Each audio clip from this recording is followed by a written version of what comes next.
El día de hoy queremos continuar con esta serie de predicaciones que venimos desde hace días enseñando acerca de nuestra santificación. Recuerde que la santificación es el proceso en el que nos parecemos a Cristo. Teológicamente hablando, es todo ese proceso de transformación que una persona vive desde que conoce al Señor Jesucristo hasta que es recogido por Él en su presencia. Y hoy quiero hablar acerca de cuál es el papel del sufrimiento en nuestra santificación. ¿Cuál es el papel que juega el sufrimiento? ¿Qué es el sufrimiento para nosotros? ¿Cómo manejarlo? ¿Cuál es el papel que Dios tiene frente a ese sufrimiento? Y quiero llevarlos entonces a un principio bíblico, anótelo allí. Y el principio bíblico que tiene que entender con esto, que tiene que ver con esto, es que entender el sufrimiento es esencial para vivir el proceso de santificación correctamente. Apunte eso allí porque le va a ayudar. Entender el sufrimiento en este caminar es esencial para comprender el proceso de santificación que estamos viviendo. Y encuentro que el sufrimiento es uno de los elementos más comunes en nuestro día a día con Dios. Y es muy común, no solamente es común, es parte eh, de nuestro caminar, parte de nuestro cambio, tiene que ver con todo lo que hacemos. Y si no lo entendemos, creo que nuestra expectativa de Dios va a cambiar y si cambia la expectativa, cambia el resultado de cómo vivimos nuestra vida cristiana. Hay tres tipos de, o encontramos tres tipos de maneras o tres maneras diferentes en que la iglesia y los creyentes enfrentan el sufrimiento. Y le voy a dar esas tres si las quiere anotar. El primero es que los creyentes se niegan a sufrir. Hay creyentes que en su día a día no quieren sufrir y son el tipo de creyentes que no se involucran en por temor o por dolor o por temor al dolor, no se involucran en su día a día con Dios. Esos son los que están negados. Es decir, yo no quiero cambiar. Y el problema del sufrimiento o de la santificación es que nos va a hacer sufrir. Yo voy a sufrir desde que pierdo un familiar, un ser querido, la soledad, una traición, un dolor de casa, una enfermedad, un cáncer, una situación, pero también sufro con el día a día de tener que hacer la voluntad de Dios. Y ese es uno de los sufrimientos más grandes que hay. Entonces, hay una perspectiva de la gente, de los creyentes, que dice, yo no quiero sufrir.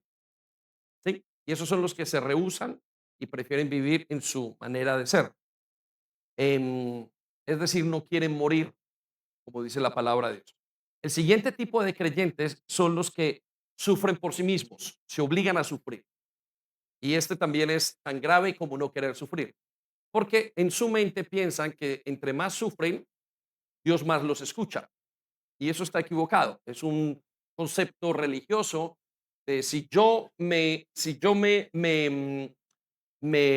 hago y sufro, Dios me va a recibir y Dios me va a amar más y voy a estar más a gusto agradando a Dios. Y el tercero son los que yo prefiero y son los que han aprendido a sufrir, ¿sí? Y en la vida, en la santificación, hay que aprender a sufrir, hay que aprender a entender este proceso de día a día. Y uno de los aspectos o de las cosas, de los consecuencias de esto es que vemos el sufrimiento como una crisis de nuestra fe.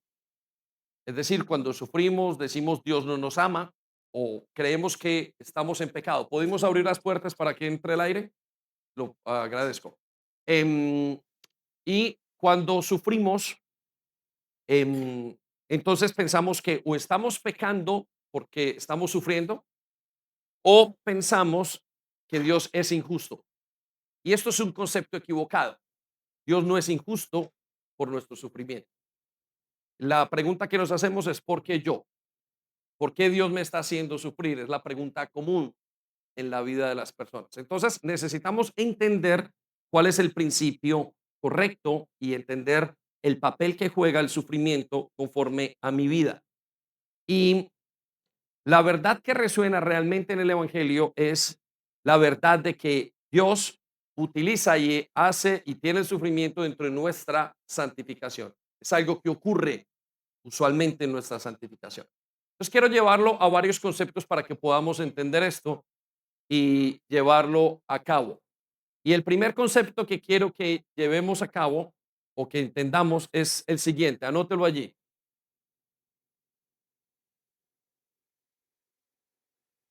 Anote este primer concepto en su lectura o en lo que vamos a hacer. Es el sufrimiento es parte esencial de la vida con Dios y es parte del proceso de santificación. Entonces, anotemos eso, por favor. Es lo primero que quiero que entiendan el día de hoy. Es que el sufrimiento es parte esencial de la vida con Dios y es parte esencial del proceso de santificación. Dios no esconde el sufrimiento en su palabra de nosotros. Al contrario, Dios expone el sufrimiento. Y esto es importante que lo entendamos, porque algunos piensan que si sufro, Dios no está conmigo. El sufrimiento no es algo que Dios traiga y es un concepto equivocado. Muchos predicadores eh, hablan el Evangelio y,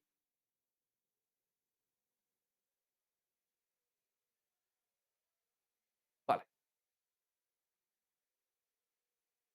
ok, muy bien. Muchos predicadores hablan el Evangelio y cuando predican hacen la siguiente formulación.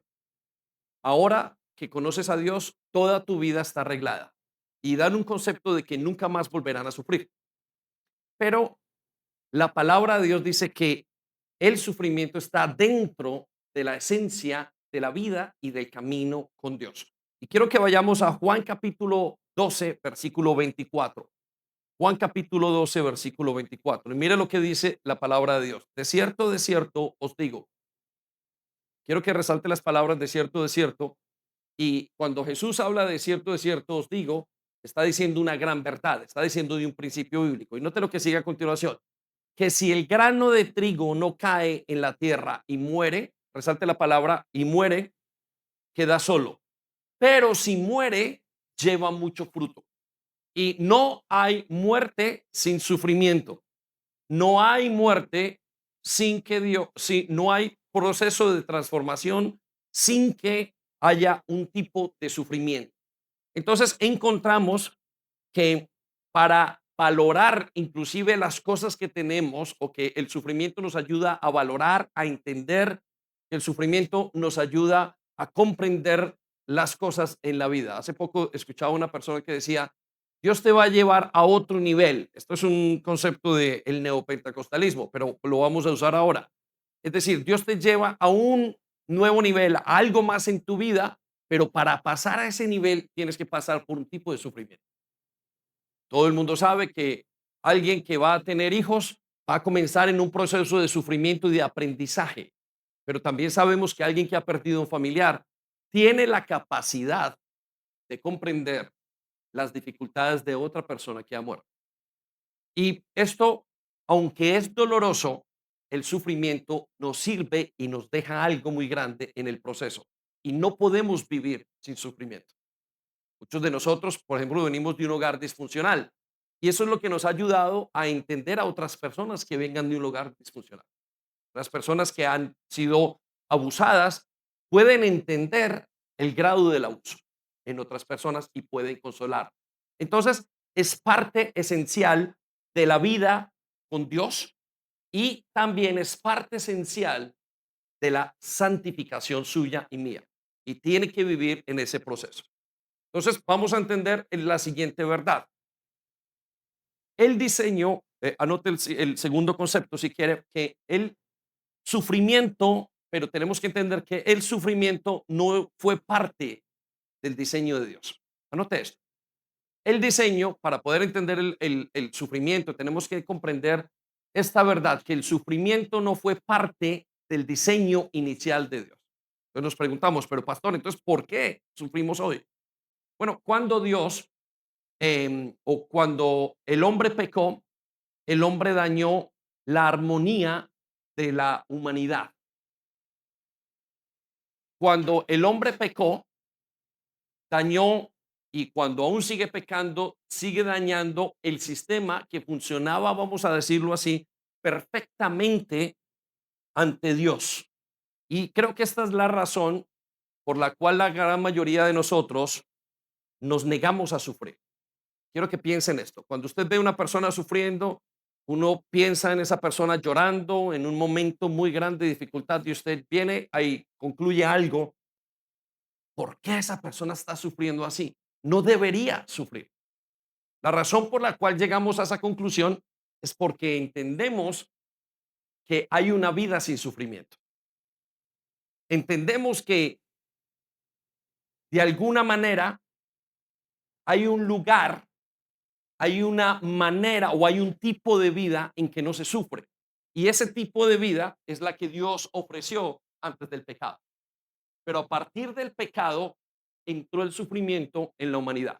Entonces se preguntará, y uno está en la calle evangelizando a la gente y hay un argumento muy común. ¿Por qué los niños, si Dios existe y si Dios es bueno, por qué los niños mueren en África?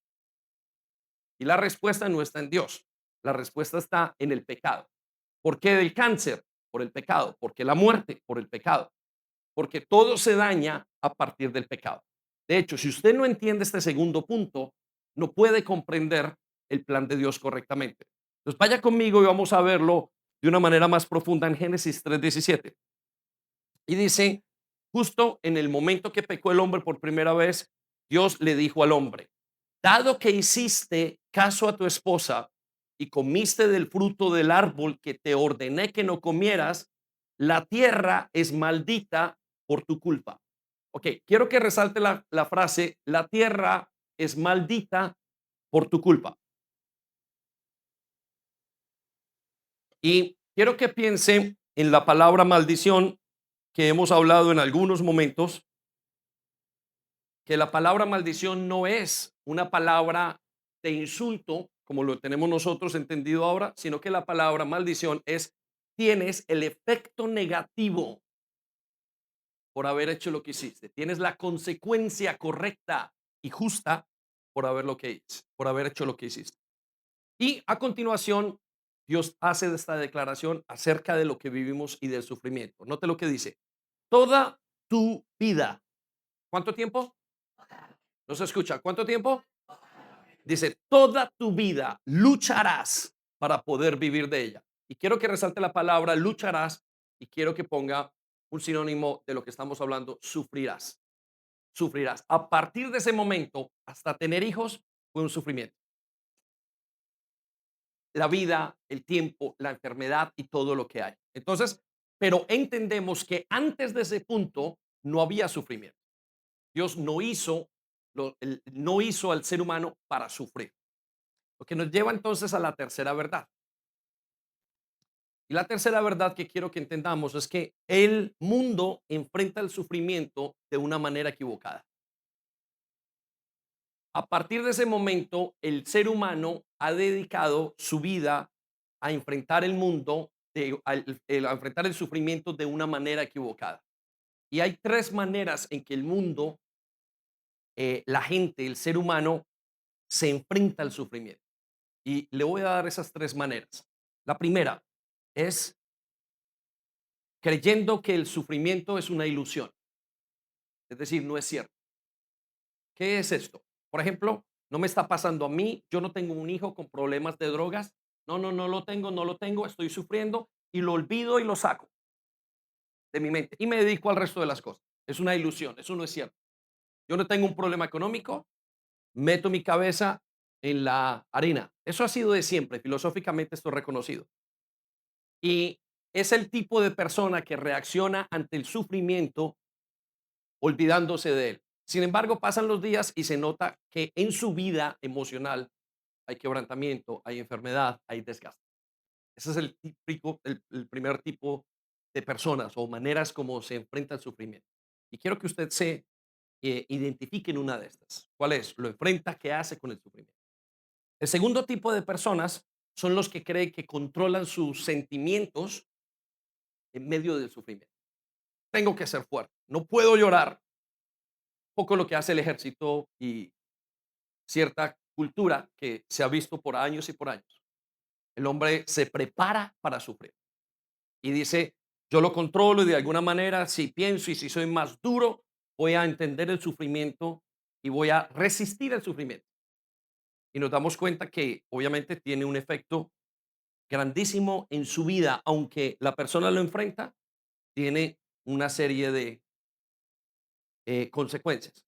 Y el tercero, manera de enfrentar el sufrimiento que conocemos es la manera helenística, que es cambio mi sufrimiento por placer. Entonces, cuando vemos una persona que consume drogas o vemos una persona detrás del alcohol o detrás de una adicción, usualmente estamos viendo realmente una persona que está consumiendo algo para acallar o callar un dolor en su corazón.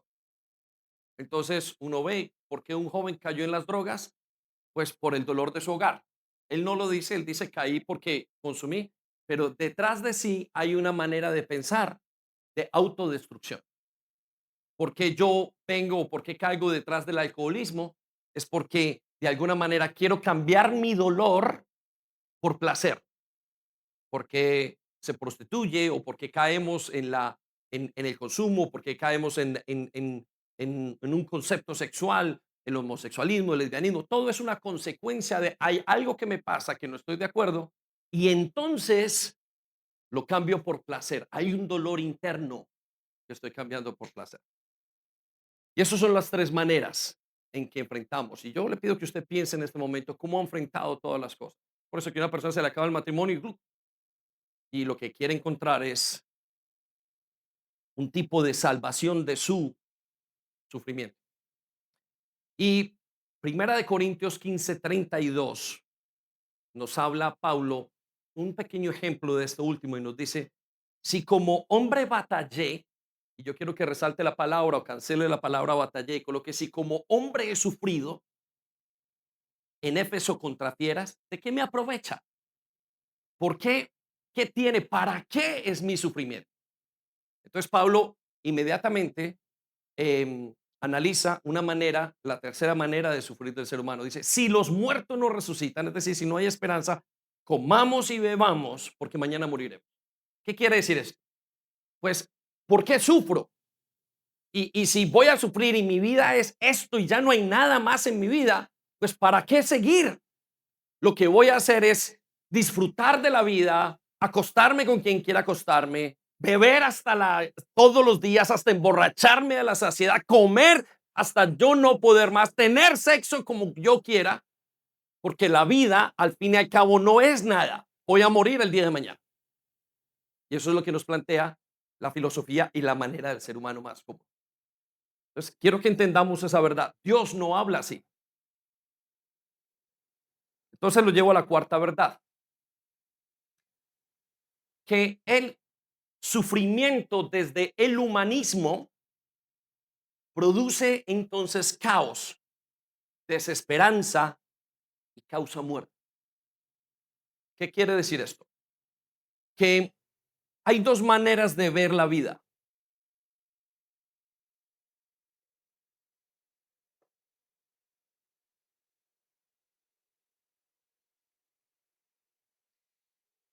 y contemplamos la vida desde el humanismo o desde el creacionismo, desde la teología o desde el existencialismo.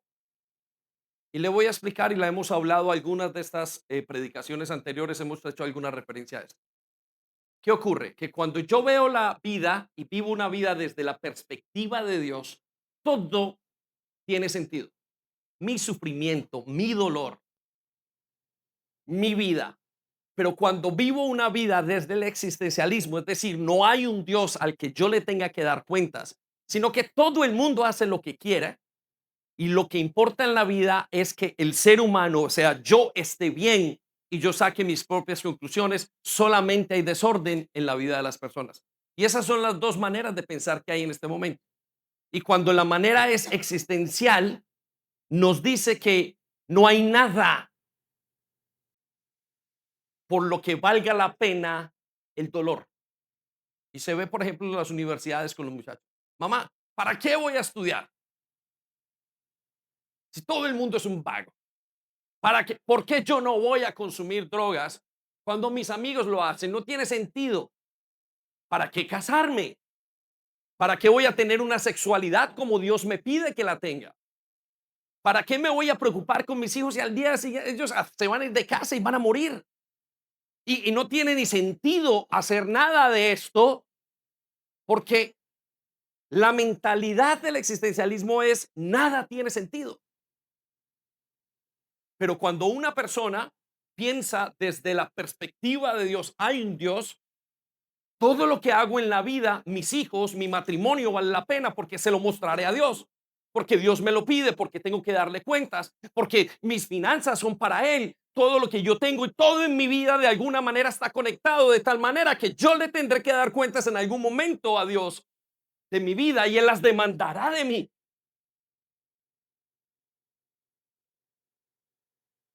Jean-Paul Sartre, uno de los filósofos más conocidos en el existencialismo, llegó a la conclusión de que la vida es como un vómito, da náuseas vivir.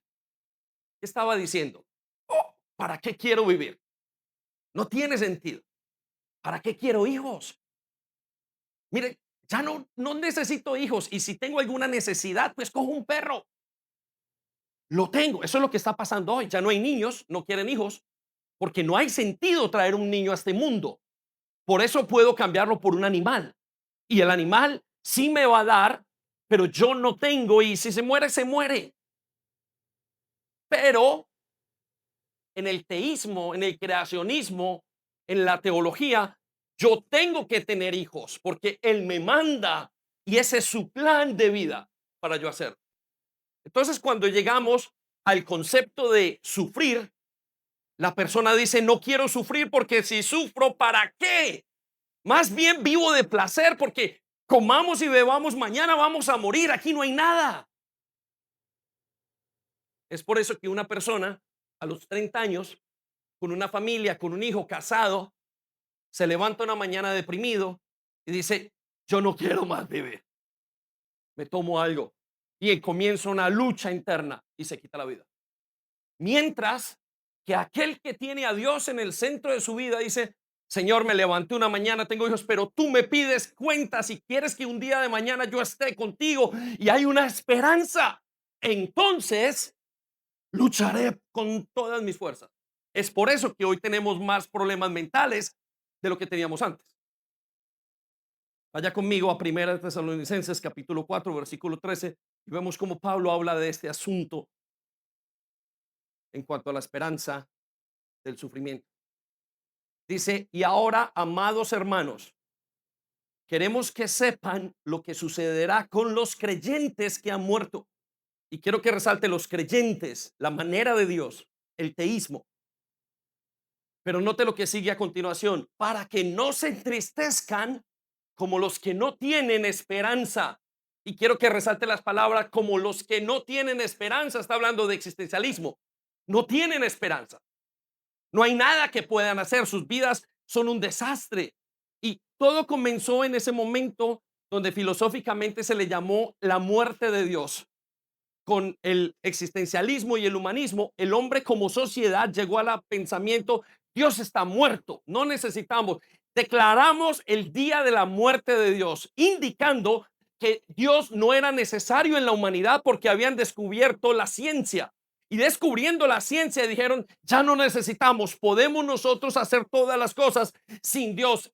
Dios, esta es la muerte de Dios. Y comenzó todo ese movimiento con el positivismo. Dijeron, la vida es maravillosa. Y entonces vino la Segunda Guerra Mundial.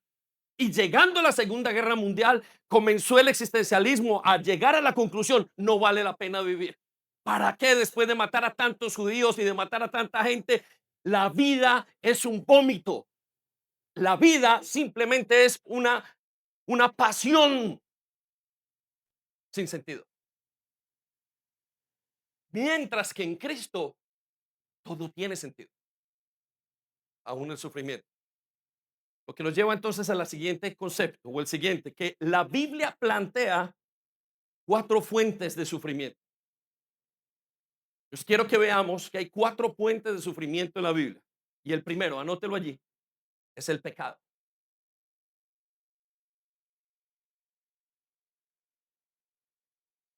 Y esto es bueno entenderlo. El segundo, la segunda fuente del sufrimiento es el diablo. La tercera es el mundo caído. Y la cuarta es Dios. Y para ustedes, muchos de los que nuevamente estamos en ese proceso de santificación, entender en este tiempo que hay un sufrimiento que viene de Dios es difícil debido a que hemos pensado por la mala enseñanza que Dios no trae sufrimiento. Pero vamos a ver los tipos de sufrimiento. El pecado es el sufrimiento más grande. Todo lo que usted haga en su vida que le produzca sufrimiento siempre puede llegar al pecado. ¿Por qué sufre el padre con un hijo adicto? Le hace sufrir. Su pecado está haciendo sufrir al resto de la familia. Y muchas veces es usted haciendo sufrir y otras veces son los pecados de las personas haciéndolo sufrir a nosotros. Y no siempre usted tiene un culpable inmediato. Una persona borracha en un carro, es su pecado el que mató a su padre. Una persona que abusa es el pecado de esa persona que abusa que afecta a la persona abusada. Y entonces el pecado es la fuente mayoritaria de sufrimiento en la vida. De hecho, incluso en su día a día, lo que lo hace sufrir para con Dios es su pecado. Es algo que usted llega hasta a amar y rechaza a Dios. Y eso le causa sufrimiento. El segundo es el diablo, que sabemos que causa sufrimiento y tiene una cantidad, la ideología de género que vemos ahora es totalmente pronunciada por el pecado, pero usada por un diseñador. El tercero es un mundo caído. ¿Qué es el mundo caído? ¿A qué nos referimos? ¿A qué se refiere la Biblia? Que hay cosas que usted está viviendo ahora, pero que usted no logra trazar la culpabilidad o la responsabilidad de alguien. Y entonces usted vive en un mundo caído. Por ejemplo, no somos capaces de soportar el calor porque hay un calentamiento global. ¿Y de dónde salió un calentamiento global? De la manera de vivir de los hombres. Estamos en un mundo caído. En la manera de tener cáncer ahora, lo que nos hace sufrir, que nos mata, mata a nuestro hermano, mata a nuestro padre, mata a nuestro hijo, mata a las personas. ¿Por qué hay más muerte? Y eso nos genera un sufrimiento interno grandísimo. Ese dolor de ver morir a la persona no es Dios, es que el mundo está caído a tal manera que el ser humano está enfermo. ¿Por qué tenemos más enfermedad ahora que antes? Es un mundo caído en el que estamos y entonces todo el mundo está contaminado frente a eso. Pero el tercer, el cuarto es Dios. Dios produce sufrimiento en nosotros. Es causa, no produce, es causa de sufrimiento. Pero quiero que sepa esto, no es causa porque Él produzca por sus malos deseos e intenciones su sufrimiento. No, es porque Dios, de alguna manera, siendo el juez, tiene que emitir sufrimiento. ¿Qué significa esto? Usted es un juez y tiene que juzgar ante un asesino. Y como juez que juzga frente al asesino, tiene que juzgar que esa persona vaya a la cárcel y entonces su declaración y su juicio frente a esta situación hace que esa persona esté 50 años sufriendo en una cárcel. De alguna manera usted está o no provocando, pero es parte de ese sistema de sufrimiento. Aparte de eso, tenemos el sistema de sufrimiento que lleva nuestra relación con él. La Biblia no lo esconde, la Biblia lo expone. Vemos David sufriendo por sus hijos, vemos Samuel sufriendo por el pueblo, vemos a José siendo vendido por sus hermanos. Vemos al mismo Señor Jesucristo sufriendo por la salvación de la gente. La Biblia tiene otro concepto entonces del sufrimiento. Vaya conmigo a Juan 16:33. Y dice, Estas cosas os he hablado para que en mí tengáis paz. Y note lo que sigue a continuación. En el mundo tendréis aflicción. ¿En el mundo tendréis qué? ¿En el mundo tendréis qué? Aflicción. Resalte las palabras, tendréis sufrimiento. En el mundo tendréis sufrimiento. Pero no dice escóndete. No dice hazte loco. No dice no lo enfrentes. No, dice las siguientes palabras. Pero confiad. Quiero que resalte las palabras confiad.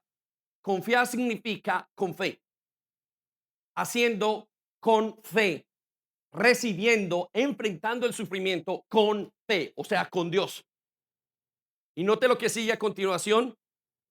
Yo he vencido al mundo. Y quiero que resalte la palabra vencido y coloque yo he derrotado el sistema. El mundo significa sistema.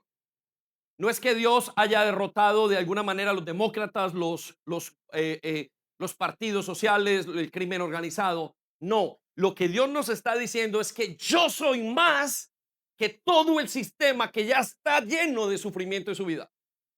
Usted va a su casa y va a sufrir en el camino, va sufriendo internamente, lo sufre por sus padres, sufre por sus hijos, sufre internamente por su pecado, sufre porque muere alguien, sufre porque tiene el amor y el deseo que tiene por algo no se cumple, sufre porque no quiere dejar su pecado. Y entonces Dios nos dice, este es un sistema complejo, inevitable para cualquier ser humano que esté vivo. Y Él dice, confíen. Si hay un sufrimiento, lo van a tener, lo van a enfrentar, pero confíen que yo he vencido ese sistema. Amén. Dele un aplauso gigante a Dios. Fuerte ese aplauso. Y eso es muy importante para entender y para aprender a sufrir. Lo llevo entonces a la siguiente verdad. Llegamos entonces a la conclusión de que para Dios el sufrimiento no es un caos. El sufrimiento tiene una razón y cumple un propósito.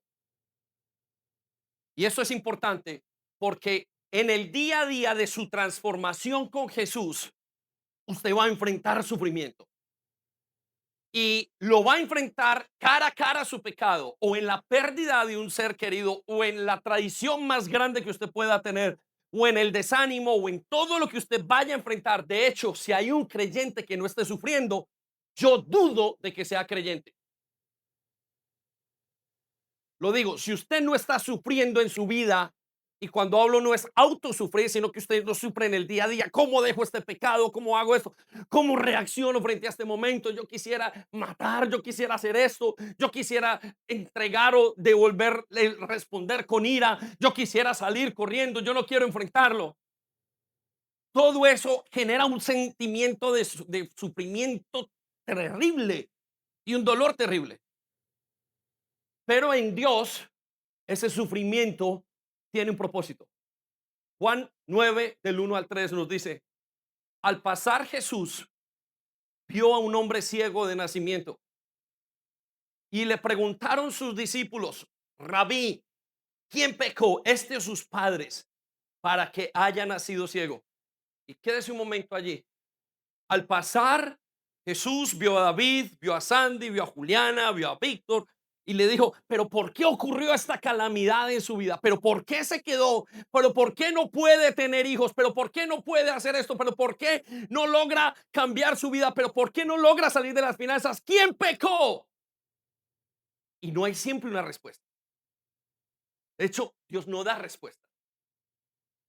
Pero dice en la siguiente parte del versículo, ¿por qué perdí a mi hijo?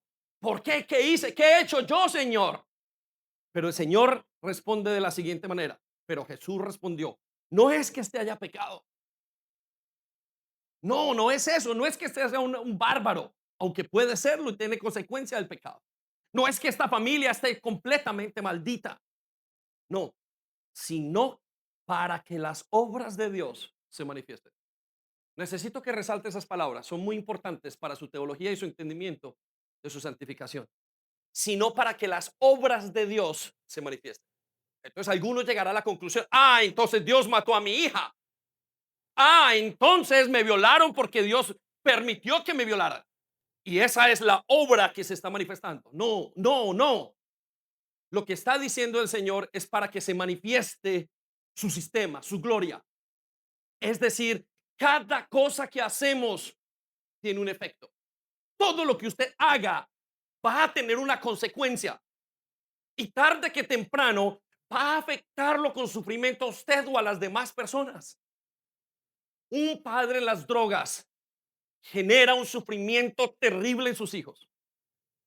Un hijo antes de un matrimonio genera un sufrimiento terrible en esa persona, un crecimiento sin padre. Una familia que pelea, un hombre que se va, un hombre que pelea, un hombre que no, un joven que quiere jugar con las drogas. Todo genera algo que tarde que temprano va a traer un sufrimiento. Y ese sufrimiento será grave. Algunos de ustedes han perdido familiares. Algunos han sido abusados. Algunos han pasado por momentos tan difíciles. Algunos han enfrentado tantas cosas. Pero todos han sufrido. Porque es todo este sistema que nos hace sufrir. Mas Dios dice, si están aquí y si yo soy el centro, yo haré algo para mi gloria. Yo me manifestaré. Mis obras se manifestarán en ellos, sea para mostrar el resultado de que Dios es cierto, o sea para intervenir y ayudar al creyente en ese concepto. Lo que nos lleva entonces al siguiente concepto, que el propósito de Dios para el sufrimiento siempre, siempre, siempre tiene como base su justicia perfecta. Y esto es importantísimo más que el punto anterior. ¿Por qué? Porque en el momento en el que usted sufre, si su entendimiento de Dios es que Él tiene 1 miligramo, tan solo 1 miligramo de injusticia, usted creerá que Dios es malo. Aquel que murió, aquella persona que pasó por un dolor, si no entiende que Dios es totalmente justo, va a llegar a la conclusión que llegamos continuamente todos. Dios, ¿dónde estabas? ¿Por qué no estabas conmigo? Eso que esa persona está diciendo es una queja diciendo, Dios, tú no eres justo, tú haces cosas malas y además, aunque no las has hecho tú, las has permitido, ese es igualmente malo. Y es lo que dice una persona en la calle, ¿por qué a un niño Dios permite que le dé cáncer en un ojo? ¿Qué está diciendo esa persona? Que Dios de alguna manera obró y orquestó para que tuviera cáncer. Pero Dios no puede, este es principio teológico, puede hacer nada injusto. Vaya conmigo a Ezequiel 3:11, no lo tienen allí, pero lo tienen en pantalla. Dice, tan cierto como que yo vivo. En pocas palabras está diciendo en esta declaración, dice, este soy yo hablando. Dice el Señor soberano, no me complace, ¿no me qué? No me complace la muerte de los perversos. Dios no se complace, Dios no es el autor del sufrimiento a través del mal, mas sí lo es a través de la justicia. Y quiero que piense, ¿de qué nos va a rescatar el Señor el día del infierno? Y anote esto, nos va a rescatar no del diablo ni del pecado, nos va a rescatar de su ira. Cuando usted pregunta, ¿soy salvo? La siguiente parte de la pregunta que tiene que hacer o de la respuesta o de la pregunta que tiene que hacer, ¿de qué soy salvo? ¿De la destrucción? No, eres salvo de la ira de Dios. Dios tiene que emitir para ser juez. Si usted es juez y tiene a un asesino en serie, a un pedófilo, si tiene a una persona que está haciendo el mal, si tiene a una persona en todos los aspectos mala y no emite el juicio, usted es un juez malo y corrupto. Y por ser juez y amar la bondad y la justicia, su misma justicia tiene que influir como un castigo de justicia y de dolor ante la persona. Entonces Dios como juez tiene que emitir justicia. pero no se complace en la injusticia. Note lo que sigue. No me complace la muerte de los perversos. Anote eso allí. Dice, solo quiero que se aparten de su conducta perversa para que vivan. Arrepiéntanse, arrepiéntense de su maldad, oh pueblo de Israel. ¿Por qué habrán de morir? Deténgase a pensar de qué lo está salvando Dios. Y por favor, debe de llegar a la conclusión, si ha entendido su salvación, que lo está salvando es de su ira.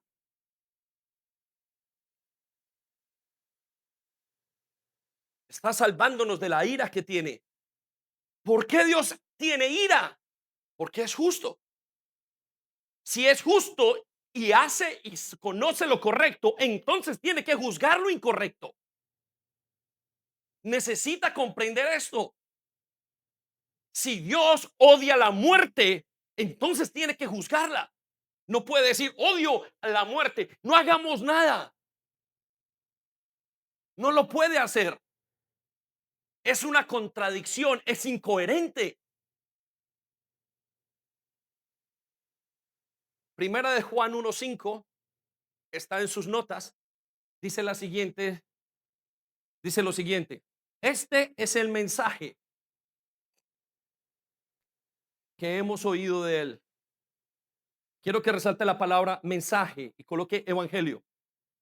Esto es lo que se nos dice de Dios y lo que es Dios.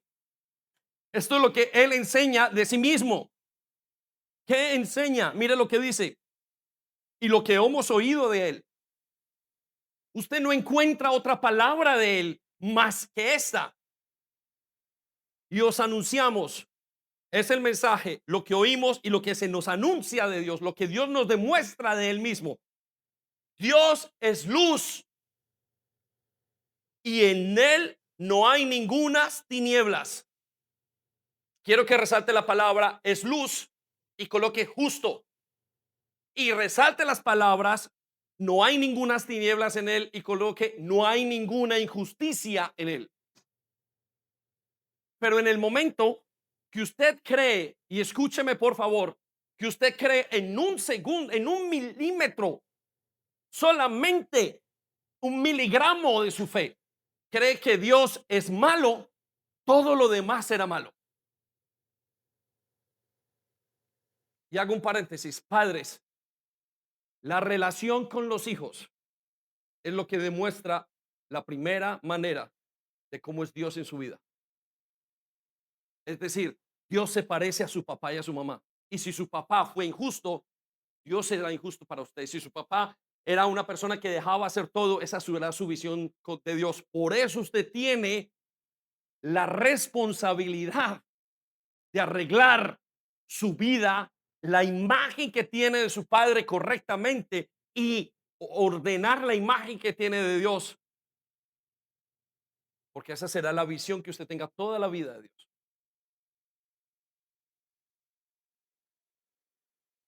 Lo llevo entonces a el siguiente aspecto después de haber entendido que si Dios emite sufrimiento es basado en su justicia. Mire, y quiero volver a esto un segundo. No importa lo que usted pase en su vida, si usted ha entendido que es Dios, ya que Dios no nos va a decir, ni nos tiene que decir, ni nos tiene que dar cuentas de su vida, ni de lo que hace. Su jefe no le ha dado a usted cuentas de su vida, de lo que hace. Los profesores no le dan cuentas a los hijos, a los discípulos. Dios no nos tiene que dar cuentas y no nos los va a dar. Está escrito. Las cosas que Dios se ha guardado para él son y le pertenecen a él. Y a nosotros y a nuestros hijos nos ha dado otras cosas para que sepamos. Y lo que no nos ha dado simplemente no quiere que lo sepamos. Y eso tiene que ver con el dolor. Entonces, pastor, ¿cómo hago para entender mi vida cristiana cuando no voy a entender y parece que Dios hubiera matado a mi papá, que Dios hubiera permitido? ¿Dónde estabas tú cuando me estaban abusando en ese momento? No lo detuviste. Usted entiende que Dios es bueno, que es justo, y aunque no pueda explicar, usted dirá, Señor, tú sabes. En Sodoma y Gomorra, Dios da el paso de explicarle a Abraham y dice, antes de destruir y emitir el juicio contra Sodoma y Gomorra, por todo lo que estaban viviendo. Dijo, y nos cuenta la palabra de Dios en Génesis, que habló con Abraham y le dijo, voy a decirle a Abraham lo que he de hacer, porque yo sé que él hablará de mí a las siguientes generaciones. ¿Qué estaba diciendo? Abraham tiene que conocerme bien y tiene que saber que yo soy justo, porque si no lo entiende, pasará a las siguientes generaciones. Hijo, Dios se llevó a tu padre. Hijo, esto, lo otro. Dios ha hecho esto, Dios ha hecho lo malo. Es porque en tu corazón crees que Dios es un poquitico malo. Y si Dios es un poquitico malo, entonces todo lo demás que Dios haga será malo. No puede confiar en Dios nadie si es un poquitico malo.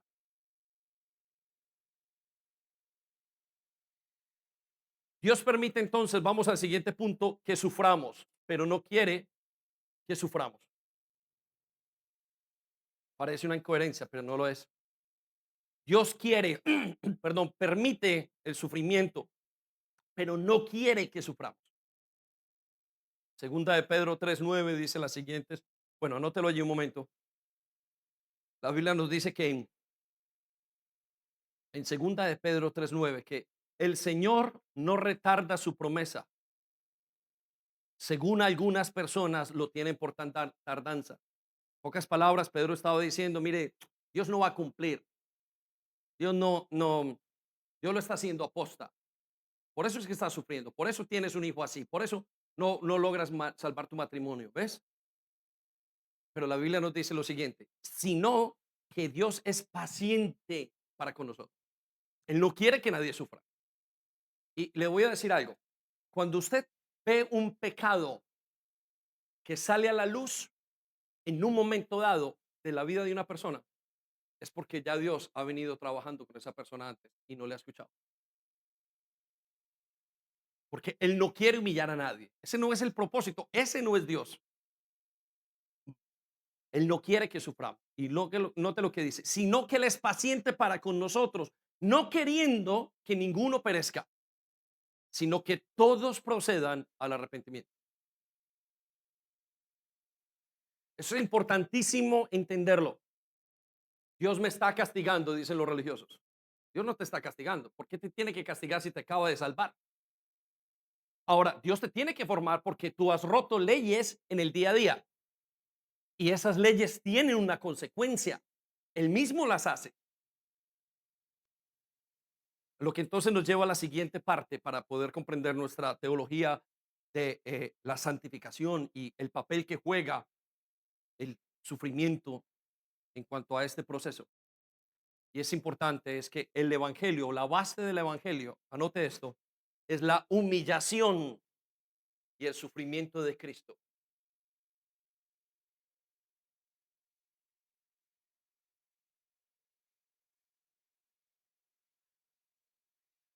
¿Por qué es importante comprender esto? Porque en el sufrimiento, usted y yo creemos que somos los únicos que estamos sufriendo. Y creemos que nadie sufre como nosotros. Y lo que Dios nos habla del sufrimiento, y vamos a verlo, me voy a adelantar un poco a lo que vamos a decir, es que el sufrimiento primariamente es la lucha de la presencia de Dios y de la presencia humana. Es el golpe. Este proceso de la voluntad de Dios con la voluntad humana genera sufrimiento. ¿Por qué? Porque Él es santo, Él no tiene pecado y yo tengo. Y cuando todo lo que tiene que ver con lo correcto hace un clash, y ese clash es mi sufrimiento, estoy vendido al pecado. Dice la palabra de Dios, no soy capaz de detener el pecado en mi vida, ni el proceso. Entonces Dios nos dice que Él muere, Él sufre para que yo no tenga que sufrir. De que Él muere para que yo no tenga que morir. Y la base de eso es que el evangelio es hecho, es basado, es montado, es sujetado, es formado en base al sufrimiento de Cristo. No es en base al capricho de Cristo. No es en base a una actitud déspota de Cristo, de Dios, diciendo estos son unos desgraciados y que se mueran, sino que evangelio, el mensaje de salvación es basado en que yo sufro con ustedes. Y eso es diferente porque el mundo nadie sufre conmigo. Yo me tengo que dar a mis deseos sexuales, yo me tengo que dar al alcohol. Yo no tengo ninguna esperanza, mientras que Dios dice, yo te salvo siendo parte de tu sufrimiento. Filipenses 2:5 al 8 nos dice y hace esta declaración: tengan la misma actitud que tuvo Cristo, pues aunque era Dios, no consideró al ser igual a Dios, que el ser igual a Dios fuera algo a lo cual aferrarse. En cambio, renunció, sufrió a sus privilegios divinos. Y usted dirá, pero renunciar a los privilegios divinos. Traiga al rey Carlos a vivir en una caseta, en una chabola, en un país como en África. Y eso ni se compara con traer al Dios Santo en medio del pecado. Es peor que vivir en una cloaca. Y dice, renunció a sus privilegios divinos, adoptó la humilde posición de un esclavo. Él se pone como un siervo, como un esclavo de gente, sirviendo el Dios del cielo, el santo y el juez al pecador. En pocas palabras, el juez cambió y cargó todos los pecados del pedófilo, del asesino, del mentiroso. Él dijo, ahora yo soy el mentiroso. Por eso es que la Biblia dice que Dios lo hizo pecado para que nosotros fuéramos justos ante Él. En pocas palabras, Él tiene el récord completamente limpio y tiene que salvar a alguien del infierno. Y dice, yo le doy mi récord de limpieza y páseme en todo lo que Él ha hecho y multiplíquelo con el de todos, y todos aflíjanme, golpéenme, ejecútenme a mí. Yo soy ahora cada ladrón, y todo el pecado y todo el abuso, todo lo que hemos hecho, soy yo. Lo recibo en mí. Por eso se estudia la humillación de Cristo en teología. Y se dice que Jesús se humilló al bajar, al entrar en un cuerpo. Antes de morir lo rechazaron, lo traicionaron. Está bien que nos traicionen a nosotros, pues somos traicioneros todos, pero ¿cómo traicionan al único que no ha traicionado? Y aun cuando está muriendo en la cruz es otro, y luego entra donde está la muerte, en el polvo, en el desecho, en lo que se dice en la Biblia que es los gusanos, y ahí está Dios. ¿Qué está haciendo? Está humillándose, está sufriendo para que yo no tenga que sufrir. Sigo la siguiente parte. Adoptó la humilde posición de esclavo, nació como un ser humano. Cuando apareció en forma de hombre, se humilló a sí mismo en obediencia a Dios y murió como un criminal.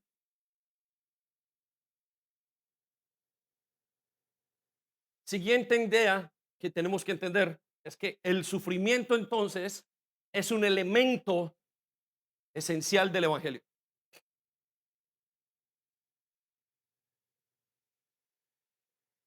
¿Por qué el sufrimiento es esencial? Y escuche, hablo desde cómo enfrento la muerte de un ser querido, cómo enfrento un daño personal o cómo vivo mi vida diariamente. Pocos de los que estamos aquí estamos siendo perseguidos físicamente, pero todos estamos siendo perseguidos y sufrimos por la lucha de la carne diaria. Y si usted no está teniendo esa lucha diaria, entonces usted no está con Cristo, no es creyente, porque es imposible que un creyente no tenga una lucha diaria. Y no estoy hablando como que ay, me molestan las moscas de esta habitación, o me molestan que hoy me sirvan una cosa diferente, o no me trajeron el café que quería. No, estoy hablando de por qué soy vendido al pecado. Estoy hablando de por qué no puedo ser mejor. Esa es la lucha, ese es el gran problema que tenemos. El problema no es que me ofrece el mundo, el problema es porque yo no puedo dar a lo que Dios me ofrece y porque acepto la tentación del mundo. Entonces el sufrimiento es esencial. Pero ¿qué es lo que ocurre? Que la teología que tenemos, la enseñanza, está contaminada por el humanismo. Se metió en nuestras casas. No disciplines al niño porque que pesar del niño vas a causar un trauma. No le digas al pecador que está pecando. No le digas a aquel que tiene una inclinación sexual que no es correcto. El humanismo acepta todo lo que tiene y es contrario. Tienes que decirle al niño, regula, disciplinarlo. Tienes que decirle al pecador, deja tu pecado. Tienes que decirle al que tiene la inclinación, no es correcto delante de Dios. Y es por eso que la palabra de Dios hace esta declaración en Hechos 14:22. Mire lo que dice, confirmando los ánimos de los discípulos. ¿Confirmando qué?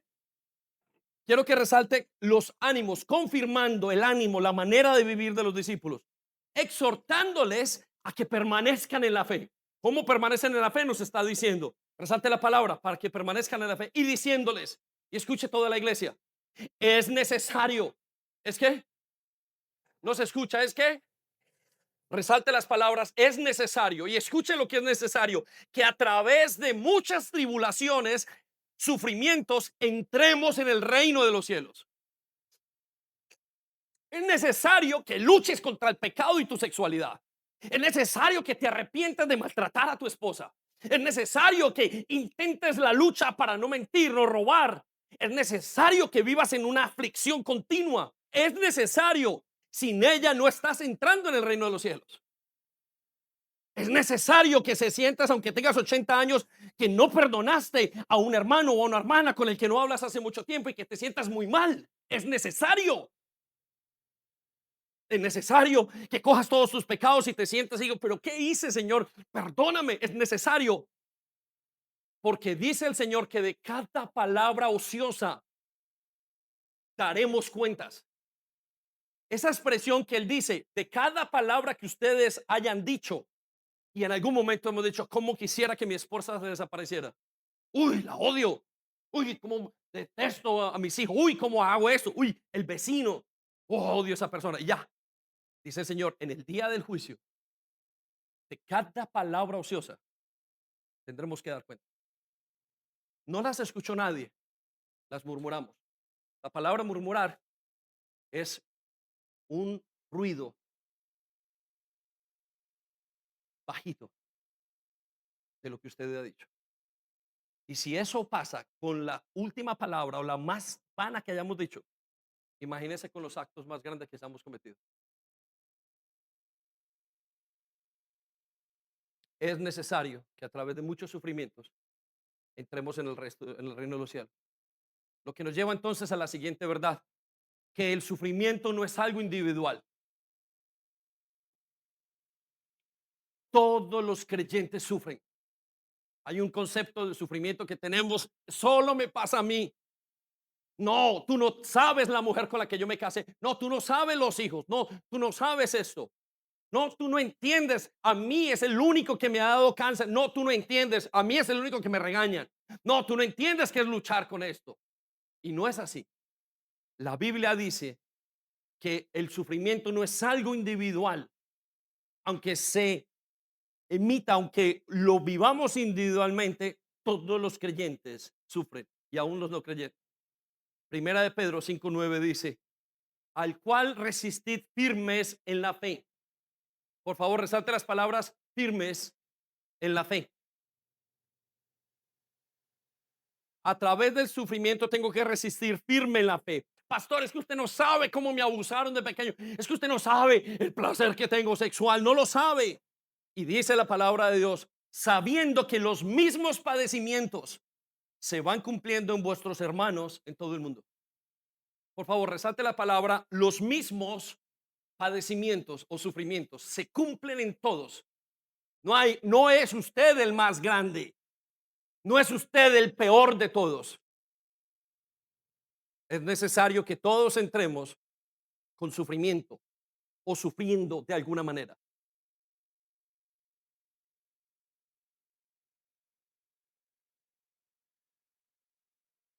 Pero nos lleva también a entender en el siguiente punto que no es lo mismo sufrir por Cristo que sufrir por nosotros mismos.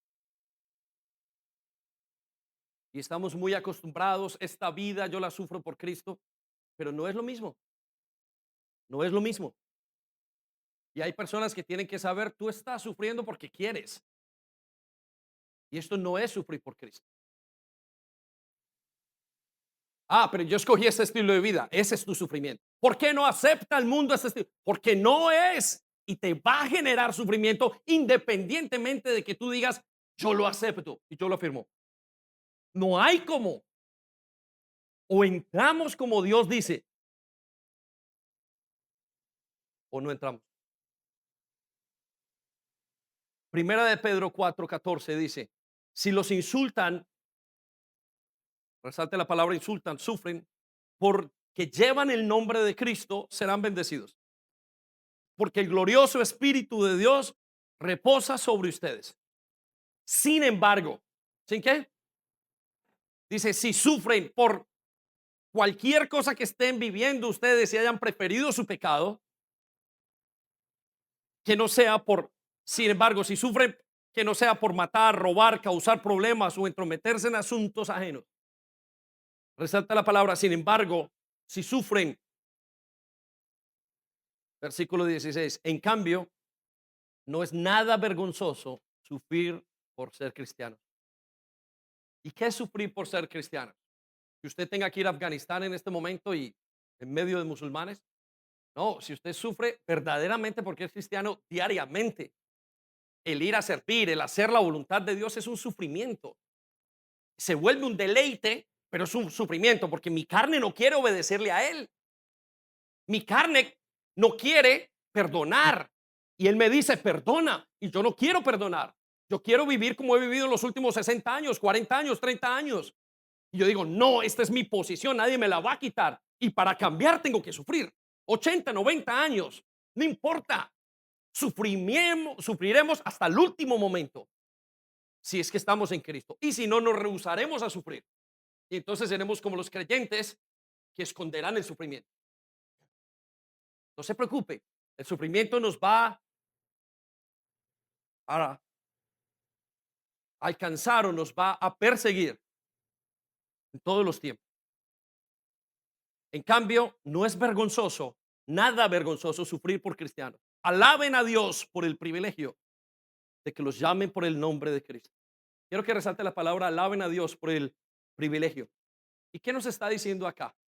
Nos está diciendo que cuando usted sufre porque no quiere dar y rendirse el esposo a ser una persona con una mentalidad sexual dañada, alabe a Dios porque está siendo perseguido por su pecado, pero está en Cristo. Aquel que esté resistiendo a sus deseos internos de robar, de todo lo que tenga, alabe al Señor, pero no alabe al Señor cuando su pecado lo está haciendo caer y está dañando toda su vida. Son dos sufrimientos diferentes, por Cristo y por su pecado. Son dos sufrimientos. Lo que nos lleva entonces a la siguiente verdad, y es maravillosa. Pero aún así, para los que aman a Dios, aún el sufrimiento por las razones equivocadas les ayuda.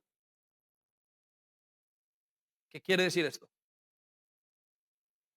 Que si amas a Dios, estás en Cristo, aún si sufres por las razones equivocadas y he estado en prisión y he encontrado hombres que se rindieron a Cristo en medio de su prisión por haber hecho lo que no debían de haber hecho. Dios los alcanzó. Y todo ese sufrimiento y esa cantidad de gente que quedó dañada, Dios de alguna manera en su providencia hace algo y esta persona se convierte. Y pueden hasta odiarlo otros, pero todas las cosas le han servido para bien. Lo que Dios está diciendo es, yo voy a trabajar contigo hasta el final. Romanos 8:28 dice, y sabemos que a los que aman a Dios, todas las cosas le ayudan a bien. Y quiero que resalte las palabras, todas las cosas le ayudan a bien, todos los sufrimientos le ayudan a bien. Esto es, a los que conforme a su propósito son llamados. Ahora, ¿cuál es la clave aquí? Que son llamados. Y usted es llamado cuando sabe ese sufrimiento que tiene por dentro. Y no estoy diciendo, me está haciendo sufrir un hijo. No, estoy diciendo, estoy sufriendo por hacer la voluntad de Dios en este hijo. Y se nota en su voluntad ese sufrimiento. Por favor, no confunda su sufrimiento, aunque Dios lo cambie, por el sufrimiento hecho a través o que ocurre a través de Cristo.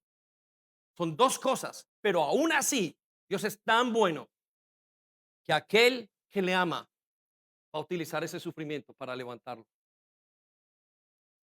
Lo que nos lleva entonces al siguiente concepto, que el sufrimiento en su análisis final es el choque entre su naturaleza pecaminosa y la naturaleza de Dios. ¿Qué queremos decir con eso? Y necesito que lo entendamos.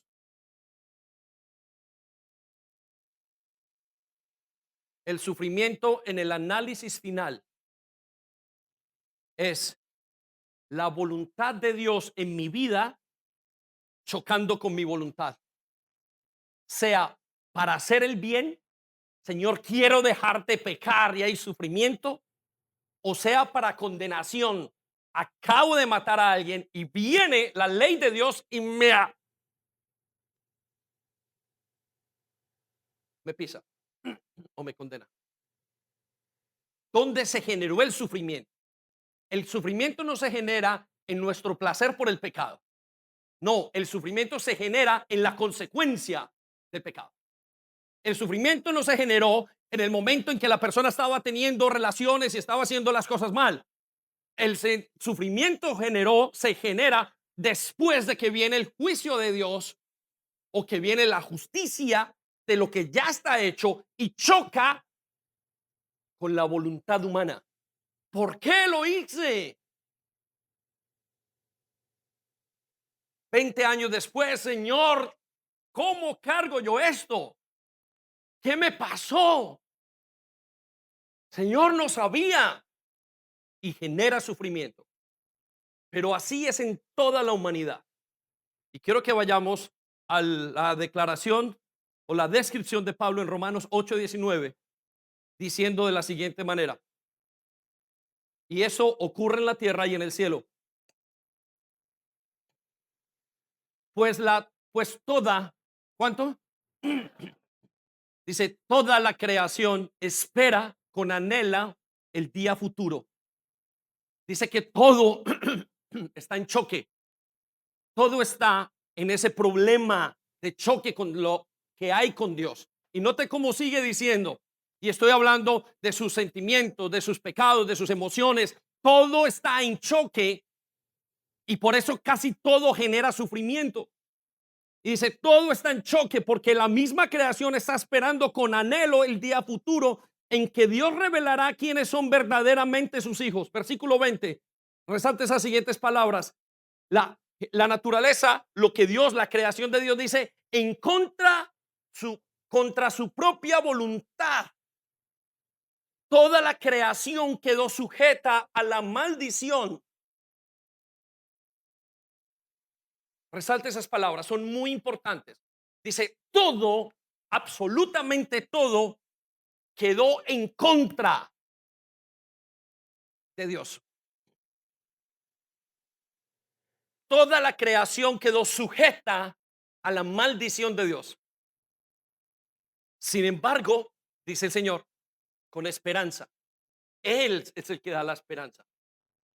Mucha gente está poniendo su esperanza en su dinero. El existencialismo y el humanismo pone su confianza en mi dinero, en lo que voy a hacer, en lo que estoy pensando, hablando, en lo que digo el día de mañana, en el dinero que tenga, en las personas. Pero en Dios, simplemente la esperanza está en Él. Dicen las siguientes palabras: la creación espera el día en que sea liberada de la muerte y la descomposición, ese choque que hubo, y se unirá a la gloria de los hijos de Dios. Versículo 22. Pues sabemos que hasta el día de hoy toda la creación gime. ¿Qué dice? ¿Toda la creación qué? Resalte la palabra gime. Toda la creación sufre de angustia, como si tuviera dolores de parto. Los hijos de los hijos, y el que está en un problema dice, ¿por qué soy así? Y el que está en otro, y luego luchan por aceptarse y nunca logran de aceptarse en nada. El pecador no puede aceptar su pecado, aunque calle su conciencia y aunque pretenda que tiene una vida maravillosa, no lo puede hacer. ¿Por qué? Porque sabe y tiene una conciencia y sufre con toda la creación como si fuera dolor de parto. Versículo 23. Y los creyentes también gemimos. Resalte las palabras, gemimos. Los creyentes también sufrimos. Aunque, y escuche la ventaja de los creyentes, tenemos el Espíritu Santo en nosotros como una muestra anticipada de la gloria futura. Porque anhelamos que nuestro cuerpo sea liberado del pecado, del sufrimiento. Nosotros también deseamos con una esperanza ferviente que llegue el día en el que Dios, de todos los derechos, como hijos adoptivos, incluido el nuevo cuerpo que prometió. El sufrimiento que usted lleva hoy, aunque usted no le sepa poner el nombre, es producto del clash que hay entre la naturaleza de Dios y el pecado en que vivimos. ¿Por qué un niño se muere en el África? Porque dañaron ese plan de Dios. ¿Por qué hoy un hombre cambia de identidad? Porque dañó el plan de Dios. ¿Por qué vivimos pobres? Porque el plan de Dios. ¿Por qué nos enfermamos? ¿Por qué morimos? ¿Por qué el cáncer? Porque un hijo se rebela contra un padre. Porque un padre daña a un hijo. Porque un padre puede abusar de un hijo. Porque hay un choque entre la voluntad de Dios y la voluntad humana. Y usted tiene que elegir. Y la elección de la voluntad de Dios le hará sufrir. Tiene que hacerle sufrir. Es imposible que no. ¿Por qué le tiene que hacer sufrir? Es lógico. Usted no quiere nada de Dios. Y al aceptar lo que Dios le da, usted sufre. Señor, yo solamente quiero pecar y tú me dices no peque. Lo que nos lleva al siguiente punto. Y esto es muy importante, que Dios no explica por qué sufrimos, pero Él entra en nuestro sufrimiento. Y esto es precioso, precioso para el entendimiento de nuestra santificación.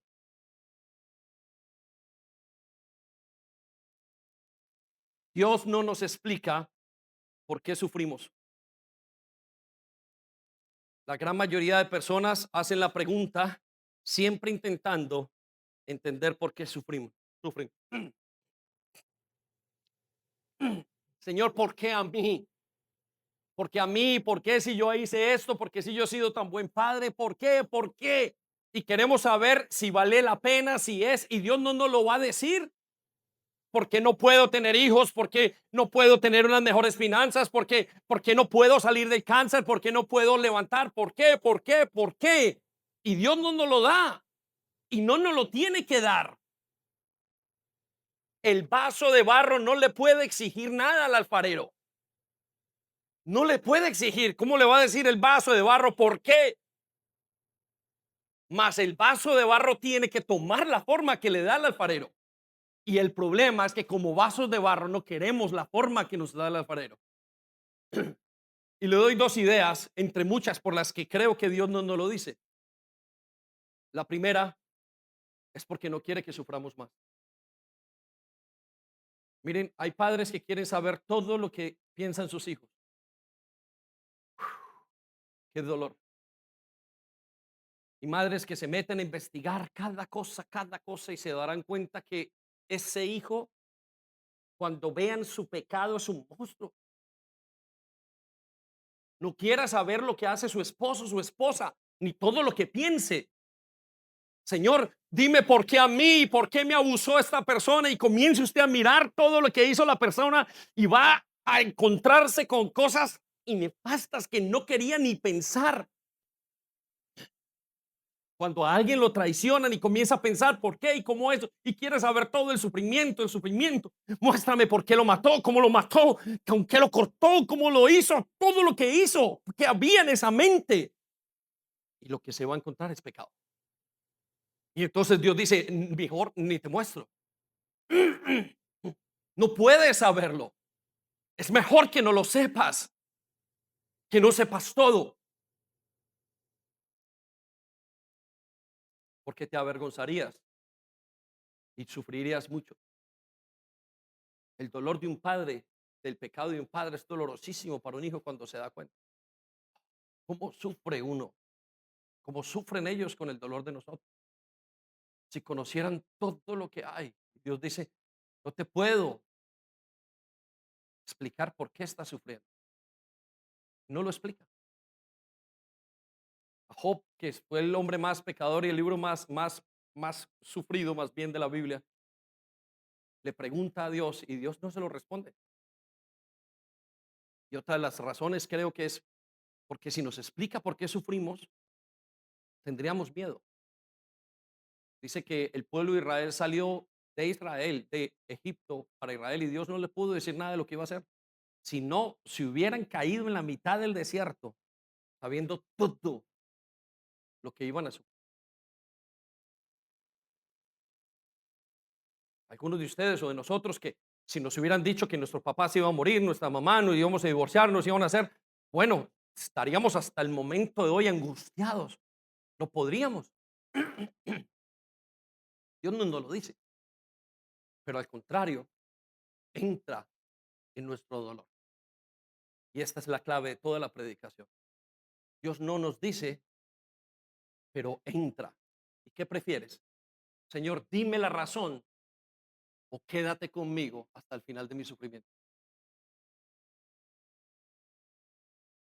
Entonces es cierto que Dios piensa correctamente. Vaya conmigo a Segunda de Corintios 1, 3 y 4 y descubra conmigo algo de Dios que nos va a acompañar en nuestro proceso de santificación para siempre. Y Pablo comienza diciendo, toda la alabanza, toda la admiración, todo lo digno, todo el asombro, todo deseo de honrar y de amar sea para Dios. Él es el Padre de nuestro Señor Jesucristo. Él es el que envió a Jesús a morir por nosotros. Y luego explica las siguientes palabras. Pues es Dios,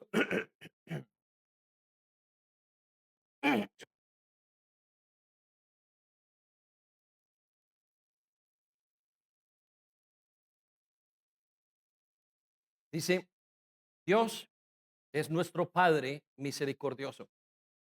La palabra misericordia es cordia con corazón y miseria, miseria. Con corazón para la miserable, con corazón para la miseria. Dios, el Padre que tiene corazón para la miseria, y escuche lo siguiente, es la fuente de todo consuelo. Resalte las palabras, la fuente de todo consuelo. Necesito que escuche esas palabras en su corazón y en su mente. Él es la fuente de todo consuelo. Cuando estabas pasando por el dolor más grande y entró un amigo, entró un padre, entró un hijo, entró un momento de descanso en tu vida, era la representación, o era Dios dándote todo el descanso en tu sufrimiento. En el momento en que te abrazó alguien en medio de la pérdida del sufrimiento, en que vino un padre a estar contigo, que vino un hermano, una hermana, que recibiste el descanso, el momento en que recibiste algo de paz en medio del sufrimiento, es de Él. Él es la fuente de todo consuelo. Él es el que ha estado allí. Y aquí entendemos que el sufrimiento con Dios es otra dimensión. Versículo 4 dice, y Él nos consuela en todas nuestras dificultades. Y quiero que resaltemos la palabra en todas, no en algunas, dice en todas. Pero Señor, no te vi y dije, y me abusaron y estabas y tú me consolaste para que nosotros podamos consolar a otros. Qué tremendo es esta verdad de Dios. Él ha estado con nosotros en todos los momentos. Y hay algo que se llama la gracia universal y la gracia especial. La gracia universal es que Dios es bueno aún con el injusto, aún el asesino en su prisión. Antes de que muera, Dios le muestra misericordia. Llueve sobre buenos y malos, sale el sol sobre buenos y malos, sobre justos y injustos, sobre no creyentes y creyentes. Lo que nos está descubriendo la Biblia es que Él es la manera, Él se aflige, Él está en medio del dolor, Él no se escapa del dolor. Alá se escapa del dolor, los dioses escapan del dolor, los amigos, la gente más. Él es la fuente de todo consuelo que he recibido en todas las dificultades. Y es la razón por la cual nosotros consolamos. El consuelo no está en nosotros está el mal. El consuelo está en Él que lo pone en nosotros para decirle al hermano, a la persona, a la esposa, al esposo, estoy aquí contigo. Y entonces representamos a Dios porque Él es la fuente del consuelo. Y cuando otros pasan por dificultades, podemos ofrecerles el mismo consuelo que Dios nos ha dado a nosotros. Es por eso que usted puede decirle, yo he estado, yo entiendo, tu lucha la entiendo, tu lucha sexual la entiendo, tu lucha, no hay nada que el Señor se aterre, pero está esperando que todos vengan a rendir su sufrimiento. Papá, y si me quedo solo, no importa. Sufre por el reino de los cielos, no sufras por ti. Es mejor entrar en el reino de los cielos sin un brazo, sin una mano, sin un ojo, sin nada. Es mejor que entres solo que entrar con todos los que te han llevado a pecar.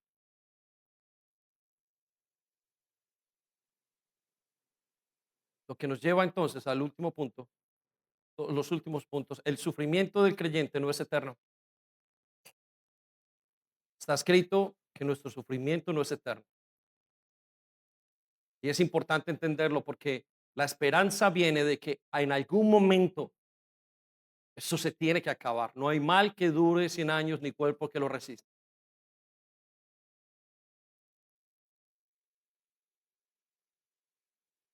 Y dice segunda de Corintios 17, pues nuestras dificultades actuales son pequeñas. Uy, Señor, ¿cómo dices eso? No entiendes que yo estoy sufriendo. Pero te lo dice alguien que se llama el varón experimentado en dolores. La Biblia le dice a Cristo, es el varón experimentado en quebranto. Él es el varón experimentado en el dolor. Dice, son pequeños y no durarán mucho tiempo. Resalte las palabras, no durarán mucho tiempo. Sea que o lo arregle o sea que me duela. Sin embargo, producen una gloria que durará para siempre y que es de mucho más peso que las dificultades. Cualquiera que haya pasado por una dificultad y un sufrimiento en el Señor sale diciendo y aprendiendo mucho más de lo que tenía. Señor, pero perdí mi matrimonio. No te preocupes, no vas a poder volver a perder otro. O sabrás las lecciones del dolor. Señor, pero perdí a mis hijos. No te preocupes. Nunca más, si tuvieras la oportunidad, aunque no la tengas, vas a hacer lo mal. A no ser que decidas no sufrir. Señor, pero perdí. Él dice, no has perdido. Te enseñaré mi justicia. Grupo de alabanza. Y el último, o en el siguiente aspecto, penúltimo, es que el sufrimiento entonces, y anote esto con todo el cariño, es un requisito esencial para parecerse a Cristo. Todo esto nos lleva a entender esto, que el sufrimiento es un requisito esencial para que nos parezcamos a Cristo. No podemos parecernos a Cristo, lo cual es la meta de la santificación, si no sufrimos. ¿Acaso puede alguien parecerse a Cristo sin sufrir? No, no puede ser. ¿Por qué? Si Él sufrió por mí, pues Él dice que yo tengo que sufrir por Él. Y no solamente por un capricho, sino porque Él sabe que vivo en una naturaleza pecaminosa y que lucha con la nueva naturaleza interna. Y es por eso su sufrimiento día a día. Y vuelvo y digo, pregúntese si está sufriendo. Y no estoy diciendo autosufra, como en unas religiones que se golpean. No, estoy diciendo si está sufriendo por el evangelio en su corazón. Eso es otra cosa. Y entonces dice en Romanos 8:17, así que somos sus hijos. ¿Somos qué? También somos sus herederos. Y necesito que entienda esta verdad. También somos sus herederos, somos sus hijos. Y